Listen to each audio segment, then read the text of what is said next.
My mother-in-law stared me in the eyes at Thanksgiving and said, "You're only a guest in this." She looked me dead in the eye and said, "You're just a guest here." What she didn't know was that a secret I was about to uncover would change everything for her, for me, and for the family I married into. That Thanksgiving table, already thick with the smell of roasting turkey and old resentments, felt less like a family gathering and more like a carefully staged interrogation. I'm Leo, 31, and I'd been married to Chloe for just over 4 years at that point. I've always been the guy who believes in keeping the peace, picking my battles, giving people the benefit of the doubt.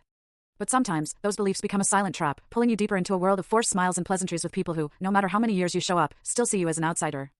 Chloe's family, on the surface, was a picture of unity. Group texts filled with heart emojis, Facebook posts declaring family is everything, Sunday dinners straight out of a 1950s sitcom. But underneath that perfect facade? A rigid hierarchy, with her mother, Evelyn, ruling supreme. Evelyn was the kind of woman who'd preface a cutting remark with, "I don't mean to offend you, but..." and then proceed to do exactly that. Her voice?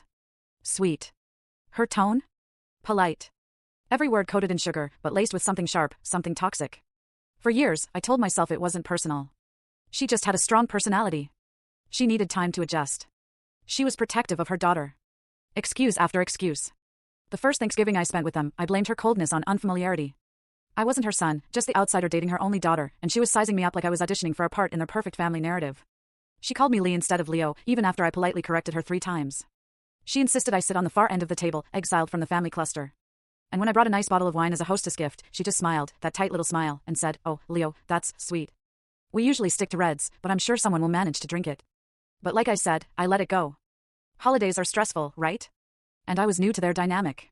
Over the years, though, the comments sharpened. She'd introduce me to extended family as Chloe's husband with a dismissive shrug, as if apologizing for my existence. During conversations about family trips, I'd hear her say things like, "We just wanted it to be us, the family," her eyes pointedly on me. I wasn't invited to her 60th birthday cruise, even though Chloe was. And when Chloe protested, Evelyn simply said, "Oh, come on, you need a break." I wanted it to just be us girls. So I stayed home, working that week, while my wife sipped pina coladas with a woman who barely tolerated my presence. Now, here's the part I've never told anyone outside of Chloe. Evelyn's business? She owes it to me. Technically, to my credit score. About 2.5 years ago, she was trying to expand her boutique, one of those overpriced gift shops selling lavender soap, cheesy motivational mugs, and scarves no one actually wears. The bank wouldn't approve her for the loan. And somehow, through a mix of guilt, family pressure, and my desperate need to be accepted, I agreed to co-sign. It was supposed to be temporary, a bridge loan.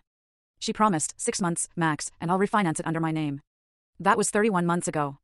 And of course, nothing got refinanced. The boutique struggled through a slow winter, then another. She downsized staff but kept the storefront, bottom left of screen, click full story.